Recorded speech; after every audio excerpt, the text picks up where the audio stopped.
আপনি কি প্রতিদিন সকালে এক অজানা ভয় নিয়ে জেগে ওঠেন, বা সারাদিন মাথায় এমন কিছু চিন্তা ঘুরে যা আপনি চাইলেও থামাতে পারছেন না?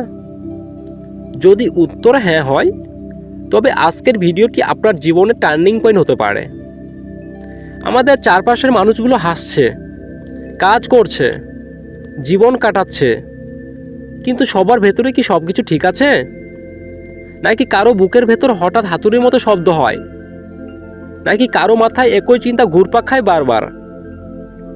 আবার কেউ কেউ এক এমন অজানা ভয়ে কুঁকড়ে থাকেন যে বারবার সে মৃত্যুর কাছ থেকে আবার ফিরে আসে। আজ আমরা কথা বলবো নিজের ভেতরে সেই অদৃশ্য লড়াইগুলো নিয়ে। আমি আজ আপনাদেরকে শেখাবো কিভাবে এই ধরনের মানসিক সমস্যাগুলো থেকে বের হওয়ার জন্য আপনারা শুরুটা করবেন। যাদের অ্যাংজাইটি রয়েছে, ওসিডি রয়েছে, প্যানিক অ্যাটাক, প্যানিক ডিসঅর্ডার বা ফোবিয়ার মধ্যে রয়েছে না, আজকের ভিডিওটি তাদের জন্য সবথেকে গুরুত্বপূর্ণ বিষয় হতে যাচ্ছে। আপনারা আজকে শিখবেন এই যে সমস্যাগুলো থেকে বার হওয়ার জন্য আপনারা শুরুটা কিভাবে করবেন। আপনি অনেক দিন ধরে চেষ্টা করছেন বা কোনোভাবে এখান থেকে বের হতে পারছেন না, নিজে নিজে অনেক ট্রাই করেছেন কিন্তু কোনোভাবে ঠিক হচ্ছে না। যদি আপনি কোনোভাবেই এই সমস্যাগুলো থেকে বের হতে না পারেন, তো আজকের এই ভিডিওটি আপনাকে এখান থেকে বের হওয়ার শুরুর দিকটা দেখিয়ে দেবে কিভাবে আপনি প্রথমে শুরুটা করবেন। আর এই শুরু থেকে শেষ পর্যন্ত আসলে এই সমস্যাগুলো থেকে বের হওয়ার জন্য যা যা দরকার আমি আপনাদের স্টেপে স্টেপে পার্ট হিসাবে কয়টা ভিডিও দেবো, জানি না কয়টা পার্ট হতে পারে। তো আপনারা অবশ্যই সম্পূর্ণ পার্টগুলো দেখবেন এবং কি ভিডিওটি কোনো রকম স্কিপ করে দেখবেন না। আমি সকলকে অনুরোধ করে বলি, আপনারা যদি ভিডিওটি স্কিপ করে দেখার চেষ্টা করেন তাহলে কিছুই বুঝতে পারবেন না। কাজের কথায় আসি, আসলে অ্যাংজাইটি বা মানসিক সমস্যা থেকে বের হওয়ার জন্য সবথেকে মূলত যেটা দরকার তা হচ্ছে স্বীকৃতি বা অ্যাকসেপ্টনেস। এই পথ চলার প্রথম ধাপ হলো নিজেকে স্বীকার করা। আমরা যখন মানসিকভাবে অসুস্থ হই তখন আমরা কেবল নিজের সাথে যুদ্ধ করি। আমি কেন এমন, মানুষ জানলে কি হবে, কি ভাববে। মনে রাখবেন, লড়াইটা নিজের সাথে নয় বরং অসুস্থতার সাথে। প্রথম কাজ হলো নিজেকে বলা, হ্যাঁ আমি এখন মানসিকভাবে একটু অস্থির বা অসুস্থ বোধ করছি এবং এটা হওয়া একদমই স্বাভাবিক। যেমন জ্বর হলে শারীরিক অসুস্থ হয়, মনেরও তেমন অসুখ হতে পারে। আপনার শরীরে কি ঘটছে, বুক ধড়ফড় করা, হাত কাঁপা বা নেতিবাচক চিন্তা, সেগুলোকে ঘৃণা না করে শুধু পর্যবেক্ষণ করুন। মনে মনে নিজেকে বলুন, এই অনুভূতিটা ক্ষণস্থায়ী, এটা আমি নয়। এর সাথে সাথে আপনাকে যেটা করতে হবে, জীবনযাত্রার পরিবর্তন। মানসিক সুস্থতার জন্য আপনাকে লাইফস্টাইলে ছোট ছোট কিছু পরিবর্তন আনা খুবই জরুরি। বিশেষ করে ঘুমের চক্র ঠিক করা। মানসিক সমস্যার প্রধান শত্রু হলো অনিদ্রা, রাত জাগা। রাত জাগা আমাদের মস্তিষ্কের উপর প্রচণ্ড চাপ সৃষ্টি করে। এরপর পাশাপাশি আপনাকে খাদ্যাভ্যাসের দিকে নজর দিতে হবে। অতিরিক্ত চা বা কফি শরীরের অ্যাংজাইটি বাড়িয়ে দেয়। প্রতিদিন অন্তত 40 মিনিট বা 20 মিনিট রোদের মধ্যে হাঁটার চেষ্টা করুন।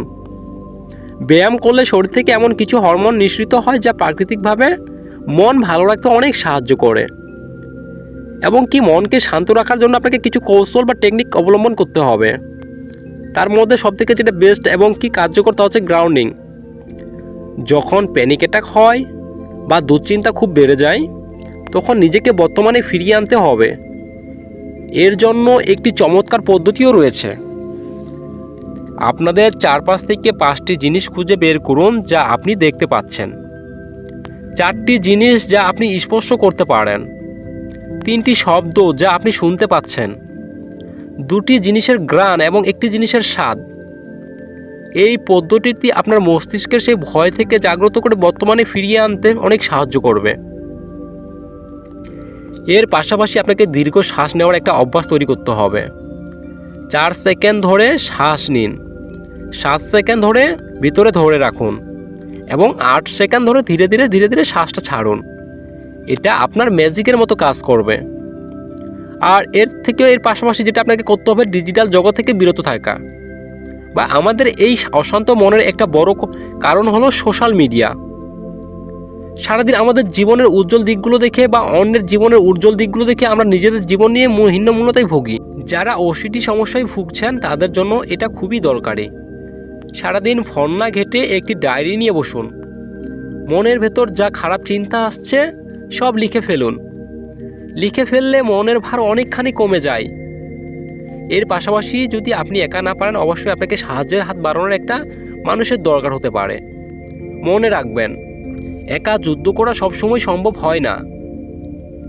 আপনার চারপাশ থেকে এমন একজনকে খুঁজে বের করুন যে আপনাকে বিচার করবে না, বরং আপনার কথা শুনবে। আর যদি পরিস্থিতি নিয়ন্ত্রণের বাইরে চলে যায়, তবে অবশ্যই বিশেষজ্ঞ বা থেরাপিস্টের সাহায্য নিতে দ্বিধা করবেন না। সাইকোলজিস্টের কাছে যাওয়া মানে যে পাগল, এটা কখনো নয়, বরং এটি একটি নিজের প্রতি ভালোবাসা। এটি একটি ভালোবাসার লক্ষণ। আপনি যেমন আপনার হার্ট বা লিভারের যত্ন নেন, মনের যত্ন নেওয়াটা ঠিক ততটাই গুরুত্বপূর্ণ। আর ভিডিওটি শেষ করার আগে আমি আপনাদের ছোট্ট একটি গল্প শোনাচ্ছি, যে গল্পটি হয়তো আপনার জীবনের সেই ভয় হতাশাগুলোকে দূর করে দেওয়ার জন্য অনেকটা কাজে আসবে। অবশ্যই গল্পটির সাথে আপনি নিজেকে মেলানোর চেষ্টা করবেন এবং কি মনোযোগ দিয়ে শুনবেন। এক ব্যক্তির দুটো বড় মাটির পাত্র ছিল, যা সে একটি লাঠির দুই প্রান্তে বেঁধে কাঁধে করে বয়ে নিয়ে যেত। একটি পাত্র ছিল একদম নিখুঁত এবং কি অন্য আরেকটি পাত্র ছিল ফাটল ধরা। দীর্ঘদিন পথ হেঁটে সে গন্তব্যে পৌঁছাতো। দেখা যেত নিখুঁত পাত্রটি পূর্ণতা জল নিয়ে এসেছে, কিন্তু ফাটল ধরা পাত্রটি থেকে অর্ধেক জল ঝরে গেছে। এভাবে দিনের পর দিন চলতে থাকলো। ফাটল ধরা পাত্রটি খুবই লজ্জিত বোধ করতে শুরু করলো। একদিন সে তার মালিককে বলল, মালিক, আমি খুবই দুঃখিত, আমার ফাটলের কারণে আমি আপনাকে পূর্ণতা সেবা দিতে পারছি না। মালিক হাসলেন এবং বললেন, তুমি কি ফেরার পথে রাস্তার একধারের ফুটন্ত ফুটে থাকা ফুলগুলো দেখেছ? আমি জানতাম তোমার ফাটল আছে, তাই আমি রাস্তার সেই পাশে ফুলের বীজ ছিটিয়ে দিয়েছিলাম। প্রতিদিন তুমি যখন ফিরে আসো, তোমার ফাটল দিয়ে ঝরে পড়া জল সেই ফুলগুলোকে আজ বড় করে তুলেছে। আজ তোমার ওই ফাটল ছিল বলেই রাস্তাটা এত সুন্দর ফুলের বাগানে পরিণত হয়েছে। দেখুন, এই গল্পটি থেকে আমাদের অনেক কিছু শেখার আছে। আমাদের মনের এই যে ক্ষত, এই যে অ্যাংজাইটি, প্যানিক অ্যাটাক, এগুলো আমাদের জীবনের ফাটল হতে পারে, কিন্তু এই ফাটলগুলোই আমাদের অন্যদের প্রতি বেশি দয়ালু করে তোলে, আমাদের সহমর্মিতা শেখায়। এই ক্ষতগুলো আছে বলেই আপনি আজ অন্যের কষ্ট অনুভব করতে পারছেন। তাই নিজের এই মানসিক অবস্থাকে ঘৃণা করবেন না। হয়তো এই লড়াইয়ের মাধ্যমেই আপনার জীবনের সবচেয়ে সুন্দর দিকটি ফুটে উঠবে। সুস্থ হওয়া এটি একটি দীর্ঘ সময়ের দরকার। আপনি যদি মনে করে থাকেন আপনি রাতারাতি আজকে এখান থেকে বের হয়ে যাবেন, এটা কখনো সম্ভব না। এর জন্য অবশ্যই আপনাকে ধৈর্য ধরে থাকতে হবে। এটি কোনো একদিনের ম্যাজিক নয়। মাঝে মধ্যে আপনি হয়তোবা আবার পিছিয়ে যেতে পারেন, কিন্তু দমে যাবেন না। আপনি মূল্যবান, আপনার অস্তিত্বের প্রয়োজন আছে। আজকের এই ছোট ছোট পদক্ষেপগুলোই একদিন আপনাকে এক বিশাল শান্তির সমুদ্রে নিয়ে যাবে। আপনি সুস্থ হয়ে উঠবেন, আবার বুক ভরে মুক্তভাবে নিঃশ্বাস নেবেন, এই বিশ্বাসটুকু মনে রাখবেন। আর মাস্ট বি আপনাকে যেটা করতে হবে তা হচ্ছে এক্সারসাইজ। আসলে মানসিক সমস্যা থেকে বার হওয়ার জন্য এক্সারসাইজের কোনো তুলনাই হয় না। আর এক্সারসাইজ ছাড়া এই সমস্যাগুলো থেকে বের হওয়া খুবই টাফ। তার জন্য অন্তত সব কিছু যদি নাও পারেন, তো অন্তত প্রতিদিন সকালে ঘুম থেকে উঠে 40 মিনিট হাঁটবেন। খুব দ্রুত হাঁটবেন, যাতে শরীর থেকে প্রচণ্ড ঘাম ঝরে। সেই সাথে আপনি অবশ্যই ডিপ ব্রিথিং এক্সারসাইজ, মেডিটেশন এগুলো চালিয়ে যাবেন। দৈনন্দিন অন্তত 20 মিনিট ঘুমানো যাওয়ার আগে 20টা মিনিটের জন্য আপনি ভালো কিছু বই পড়বেন। বই পড়ার অভ্যাস আপনাকে অনেক কিছু শিখিয়ে দেবে, আপনার ভেতরের অনেক অ্যাংজাইটিকে কমিয়ে দেবে। অবশ্যই মেডিটেশন করবেন। যদি পারেন অবশ্যই ধ্যান করার চেষ্টা করবেন, ঠিক আছে, যোগা করার চেষ্টা করবেন। আর দৈনন্দিন একটা রুটিন ফলো করার চেষ্টা করবেন, যেটা থাকবে আপনার ব্যস্ত জীবনের একটা কন্টিনিউ রুটিন। আর এর সাথে আপনি যেটা করবেন সবথেকে মাস্ট বি যেটা দরকার, তা হচ্ছে আপনার মস্তিষ্কের যে চিন্তাগুলো আসে এগুলোকে সঠিক লজিক দেওয়া, এবং কি সকাল থেকে রাত অবধি একটা দৈনন্দিন রুটিন তৈরি করা। আপনারা সকলেই এই টপিকসগুলো কন্টিনিউ ফলো করে যাবেন, এবং শুরুটা আপনারা অল্প অল্প করে নিজেকে পজিটিভ দিতে শিখান। এবং কি আপনার মধ্যে যে সমস্যাগুলো হচ্ছে এটা শুধুমাত্র একটা চিন্তা, এর বাইরে আর কিচ্ছু না। এই চিন্তাগুলো থেকে তেমন কিছু হবে না। আর ঘাবড়ানো যাবে না, অস্থির হওয়া যাবে না। শুধু জাস্ট চিন্তাগুলোকে মনোযোগ দিয়ে দেখা, আর এগুলোকে শুধু চিন্তা হিসাবে দেখা, এর বাইরে কিছু না। আর এই চিন্তাগুলো হওয়ার সাথে সাথে যে আপনাদের শারীরিক সমস্যাগুলো হয়, হয়তো আপনারা বলতে পারেন চিন্তাগুলোকে তো চিন্তা হিসেবে দেখলাম, কিন্তু যে শারীরিক সমস্যাগুলো হচ্ছে, কষ্টগুলো হচ্ছে, এগুলো কি করব? এই শারীরিক সমস্যাগুলো, কষ্টগুলো হওয়ার কারণই হচ্ছে আপনার চিন্তা। ঠিক আছে, এই জন্য আপনি আগে চিন্তার ধরনটা পাল্টান। কষ্ট যতই হোক, শারীরিক সমস্যা যতই বাড়ুক, এগুলোকে একটু সহ্য করার চেষ্টা করুন। অধৈর্য হবেন না, অস্থির হবেন না। এমন লাগছে কেন? বুক ধড়ফড় করছে কেন? মাথা চাপ ধরে আছে কেন? শ্বাসকষ্টের মতো লাগছে কেন? নিঃশ্বাসটা মনে হয় আটকে আসছে, গলাটা মনে হয় চাপ ধরে আছে, চোখগুলো কেমন জানি শুরু হয়ে আসছে। এই যে শরীরে একটা ব্যালেন্সিং প্রবলেম, শরীরে শক্তি নাই, হাত পা কাঁপছে, এই অ্যাংজাইটিতে কিন্তু এই ধরনের সমস্যাগুলো অহরহ হয়। এই যে সমস্যাগুলো যখনই আপনার হবে, আপনি ধৈর্য ধরে স্থির হয়ে নিজেকে শুধু জাস্ট এটুকু বলুন, এগুলো আমার একটা অ্যাংজাইটির জন্য হচ্ছে, মানসিক সমস্যার জন্য হচ্ছে, আমি ভয় পাচ্ছি এজন্য হচ্ছে।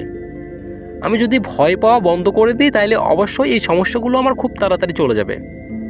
তার জন্য আমাকে যেটা করতে হবে, আমাকে নিজে এই সমস্যাগুলোর সাথে অল্প অল্প করে ধীরে ধীরে ফেস করতে হবে, অ্যাডজাস্ট হতে হবে। যে জায়গাগুলোতে গেলে ভয় হয়, সেই জায়গাগুলো থেকে অল্প অল্প করে যাওয়া।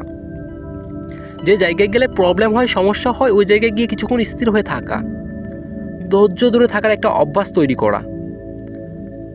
যে খবরগুলো শুনলে, নিউজগুলো শুনলে আপনি অ্যাভয়েড করেন, স্কিপ করা শুরু করেন, সেই বিষয়গুলোর সাথে একটু একটু করে কাছাকাছি গিয়ে সেই বিষয়গুলোর সাথে অ্যাডজাস্ট হওয়া। আপনি কোনো একটা খারাপ নিউজ শুনতে পারেন না, ওই নিউজগুলো একটু একটু করে দেখা, দেখি তো কী হয়। তবেই আপনার এই ভয়গুলো আস্তে আস্তে ধীরে ধীরে চলে যাবে।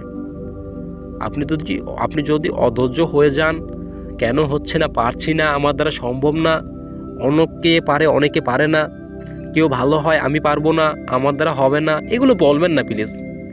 সবাই ভালো হবেন। দেখুন, কষ্ট ছাড়া মানসিক সমস্যা থেকে বার হওয়ার কোনো চান্সই নেই। যদি কোনো মানুষ বলে থাকে যে এখান থেকে বার হওয়ার জন্য সহজ কোনো রাস্তা রয়েছে, তাহলে সে আপনাকে সান্ত্বনা দিচ্ছে, বাস্তবে না। হয়তো সেও কখনো এই সমস্যা থেকে বার হতে পারে নাই।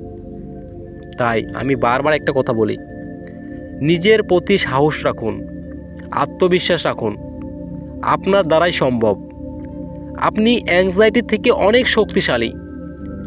অ্যাংজাইটি আপনার জীবনের গল্পটাকে থামিয়ে দিতে পারে, কিন্তু আপনার জীবনকে না। জাস্ট শুধু আপনি আপনার চিন্তা ভাবনার ধরনটাকে পাল্টে ফেলুন, অ্যাংজাইটি আপনাকে ছেড়ে চলে যাবে।